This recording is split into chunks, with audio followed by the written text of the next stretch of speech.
Alam mo ba na gumagastos ng malaki ang mga puti para magtayo ng mga hagdang ilog na hindi naman pwedeng daanan ng tao? Ang mga istrukturang ito ay tinatawag na fish ladders. Para ito sa mga isda, hindi para sa tao. Tuwing panahon ng pangingitlog, napakaraming isda ang lumalangoy paakyat mula sa ibaba ng ilog para mangitlog.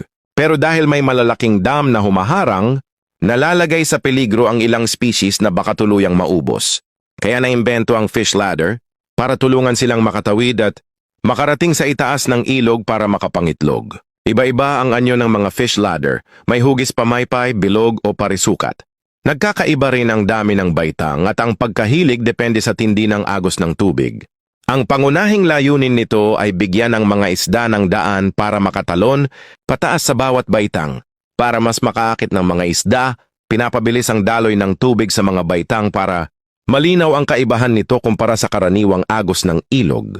Dahil dito, naakit ang mga isda o kaya ay naiengganyo silang tumalon ng malakas, para bang pusong naglalakas loob tumalon sa Dragon Gate. Siyempre, hindi lahat ng isda ay nakakayanan ito. Ang mahihinang isda ay napipilitang manatili sa ibaba ng agos. Para masolusyonan ito, naimbento rin ang tinatawag na fish bubbles. Sa paraang ito, pinapapunta muna ang mga isda sa isang partikular na lugar sa ibaba ng ilog. Pagkatapos, isa-isa silang inilalagay sa mga tubo. Sa loob lamang ng mga 30 segundo, mabilis na naipapadala ang mga isda mula ibaba paakyat sa itaas ng ilog kung saan maaari na silang mangitlog at magparami ng matagumpay. Sinong mag-aakala ng dating OFW na ito ay reyna na ng bansang Jordan? Siya si Queen Rania. Hindi siya ipinanganak na reyna. Isa lang siyang simpleng babae na may pangarap. Ngayon, may sarili na siyang palasyo. Milyong-milyong collection ng luxury fashion pieces, mga private jets, mga super yachts, at pang ultra mega rich lifestyle. Grabe no? Kung gusto mo makita kung gaano nakagarbo ang buhay ng dating OFW na ito at kung magkano ang net worth niya, kumapit ka. At tara, alamin natin ang kanyang kwento. Bago pa man naging royalty, si Rania Al Yassin ay pinanganak sa Kuwait sa isang Palestinian family. Anak siya ng isang pediatric doctor at isang housewife mom. Nag-aral siya ng business administration sa American University in Cairo at nagtrabaho sa Citibank at Apple sa Amman, Jordan. Yes, empleyado siya dati from the start. Pero ang turning point, noong 1993, dumalo siya sa isang dinner party at nakita siya ng isang lalaki. At yung lalaking yun nagandahan sa kanya. Sabi nga nila, love at first sight. Nilapitan siya ng lalaking ito at tinanong kung ano ang pangalan niya. At doon nagsimula ang lahat. Alam mo ba kung sino ang lalaking ito? Siya si Prince Abdullah II, ang prinsipe ng bansang Jordan. Fast forward a few months, boom, engaged na sila. And then noong 1999, nang namayapa na ang lolo ni Prince Abdullah II na si King Hussein, tinanghal na hari si Abdullah II. Eh syempre kung hari siya, matik, reyna na rin si Rania. Yes, she is the Queen of Jordan at the young age of 28 years old. Ngayon, si Queen Rania ay kilala hindi lang sa pagiging royal, kundi sa pagiging global icon of style and influence. Ang mga luho niya bilang isang reyna, nakakalula. Una sa listahan ng kanyang mga luho, ang kanyang mga royal residences. Nakatira siya sa Beit Al Ordun Palace, which is isang pribadong complex sa Amman, na may sarili itong security-based, event halls, napakagandang gardens, at helicopter pad. Ang value daw ng palasyong ito ay nasa 1 trillion pesos. Hindi lang isa ang meron sa niyan ha, may access din sila sa ibang royal residences around Jordan.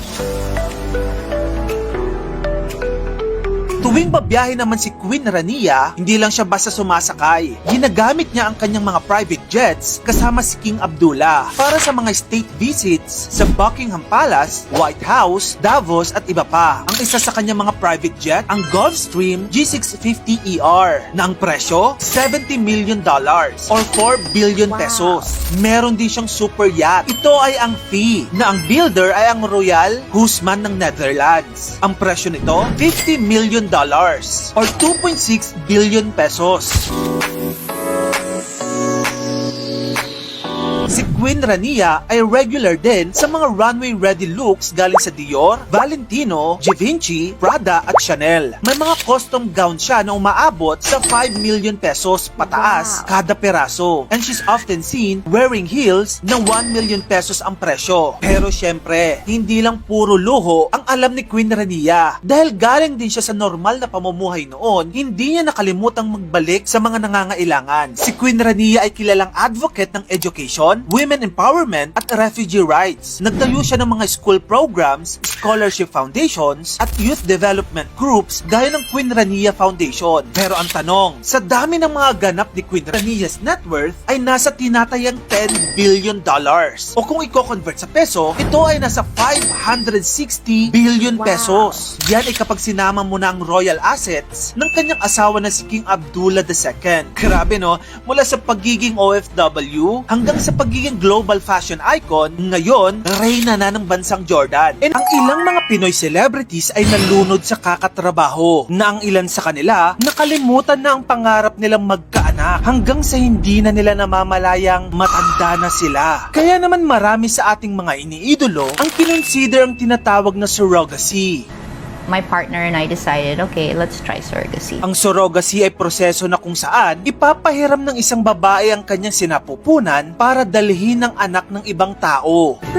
Panahon na. Sa video na to, tara, alamin natin ang kanilang personal na dahilan, emosyon sa likod ng desisyon at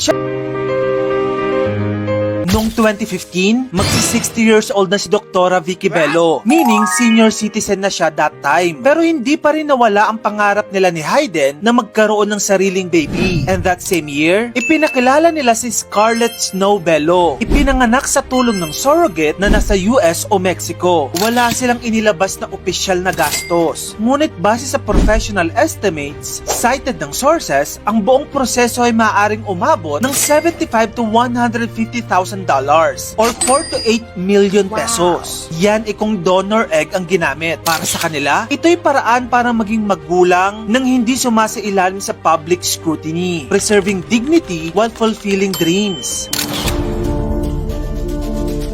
Ang isa sa pinaka-emosyonal na kwento ay ang surrogacy journey ni Alice Dixon, isang demanding process na umabot ng halos 10 taon. Si Alice, ginusto niya kasing ma-fulfill ang panibagong role bilang mom kahit nasa edad na 51 years old na. Noong 2021, ipinanganak niya si Aura via surrogate. Sa akin, it was never about the way that I would look after it. It was about my age and my concern about Parang it's like the safety of the baby. the safety of the child, the wellness of the pregnancy. And so and I had tried previously. It didn't work out. So parang my partner and I decided, okay, let's try surrogacy. Yeah.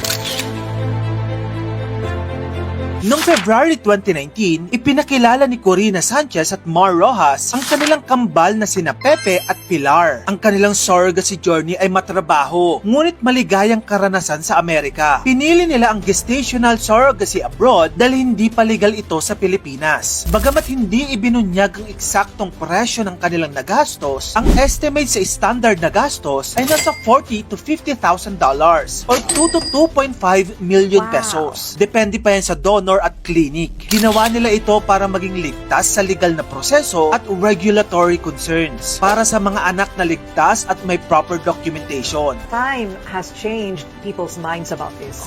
In fact, una, nung mga panahon na yun, nasabi ng mga kaibigan ko, Corina, ang bata ay bata. Pag lumabas na yung sanggol, sino pa ang magnenega dyan? Kung sino man ang magnega dyan, yun ang kontrabida. Sabi ko, nga, ano?